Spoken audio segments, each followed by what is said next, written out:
Ó, povo de Deus, a graça e a paz em nome de Jesus.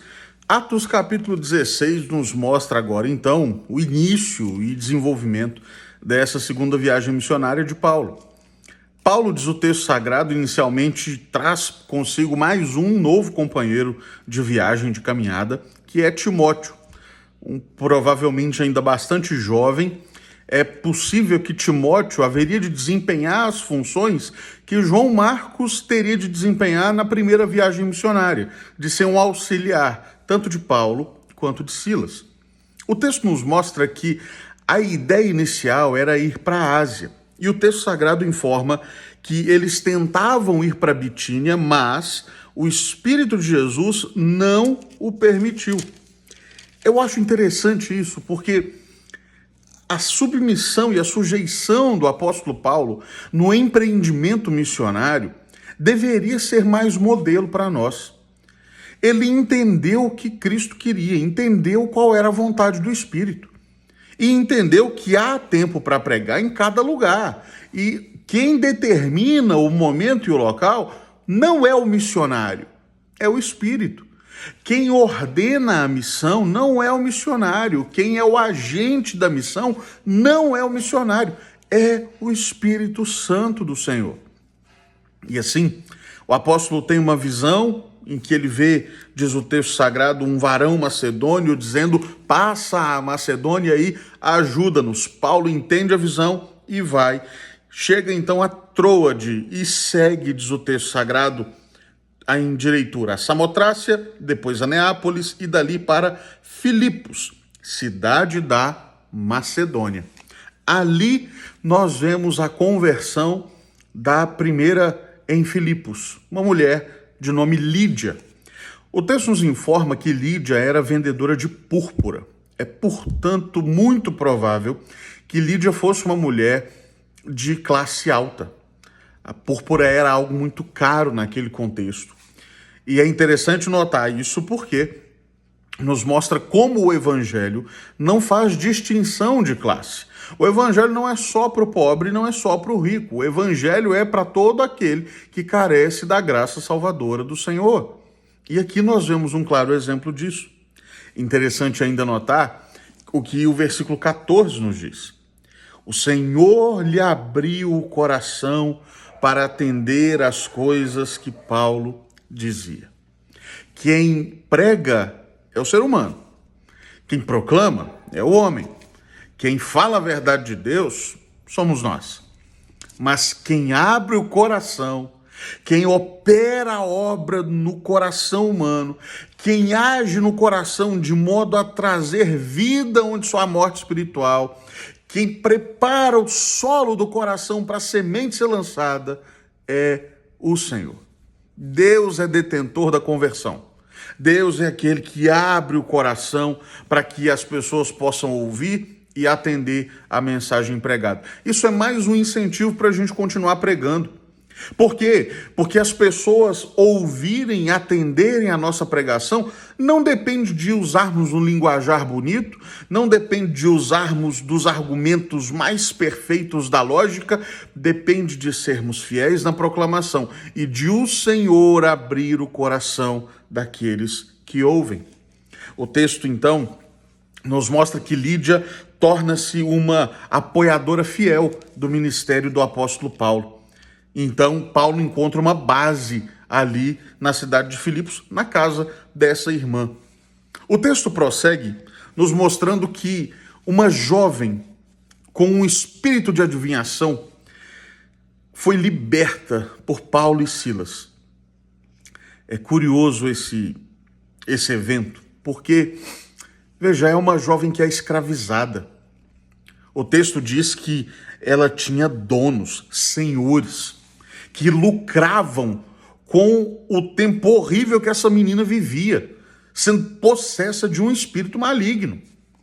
Quando ela é liberta, as pessoas se indignam, as pessoas se revoltam, porque cessou o lucro daqueles que a escravizavam. A indignação foi tanta, a revolta foi tanta, que agridem esses irmãos, Paulo e Silas, os lançam na prisão, diz o texto sagrado. Eles foram acusados de ser perturbadores da cidade, propagando costumes que não poderiam ser recebidos ou praticados pelos cidadãos daquele lugar, porque eram romanos. E então Paulo e Silas são levados à cadeia. Mas o texto mostra que nem a prisão, nem a oposição, nem a perseguição, nem a agressão, nada fez deter o coração adorador destes irmãos. Mesmo na prisão, o texto sagrado diz que esses homens, à meia-noite, cantavam a Deus, oravam a Deus, cantavam louvores a Deus. Os demais companheiros da prisão escutavam. Sobreveio um tamanho terremoto, que diz o texto sagrado, sacudiu-se os alicerces da prisão e abriram-se todas as portas e se soltaram as cadeias de todos. Quando o carcereiro, que estava dormindo, desperta do sono, vê então as portas abertas, ele fala: eu vou me matar. É a única saída que eu tenho. Afinal, eu era responsável por estar aqui e ver o que está acontecendo. Eu caí no sono, as portas se abriram. Não é possível, ninguém vai estar aqui mais. Mas então, ele não contava que 2 desses prisioneiros eram homens de honra, que não foram presos para fugir da cadeia. Sairiam dali libertos, fugitivos não. Tanto que o texto sagrado informa que Paulo grita em alta voz: não te faças nenhum mal. Está todo mundo aqui. Está todo mundo aqui. O carcereiro, então, diz o texto, entra trêmulo, se prostra e vê que aquilo dali não é uma obra de homem, é obra de Deus. Então ele questiona: o que eu posso fazer para ser salvo? É essa a grande pergunta que deve haver no coração humano. O que farei para ser salvo? E o fazer aqui é algo movido pela graça. Creia no Senhor Jesus e será salvo. Pregam então a palavra a ele cura as feridas daqueles homens que haviam sido açoitados, lembre-se bem disso, haviam sido agredidos. Ele é batizado, toda a sua casa também é batizada, provavelmente sua esposa, seus filhos. E então, quando tudo aquilo acontece, tentam soltar Paulo e Silas meio que na surdina, meio discretamente. O texto diz que Paulo não aceita. E talvez a gente pense: mas será que não foi arrogância de Paulo? Não, não foi.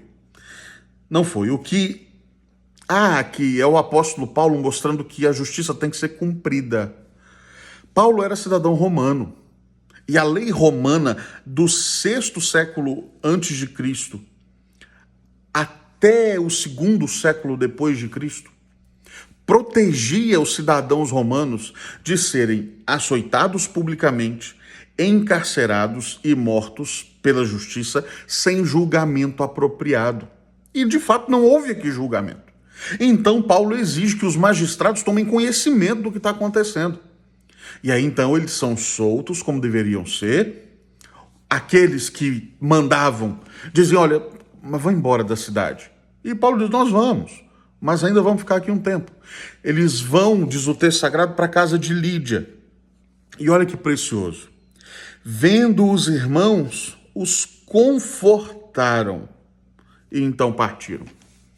Paulo e Silas, que tinham todos os motivos para serem eles o alvo do conforto, eles estão confortando os irmãos. A vida cristã é vivida nessa dinâmica. Mesmo que eu precise ser consolado, confortado, animado, Deus também me deu um papel de consolador, de confortador, de encorajador, de animador de outros. Ainda que eu sofra, eu posso ainda ajudar quem está sofrendo. Ainda que eu esteja cansado, eu posso ajudar aquele que está cansado. E assim, o Evangelho de Cristo Jesus prossegue na sua caminhada no livro de Atos dos Apóstolos.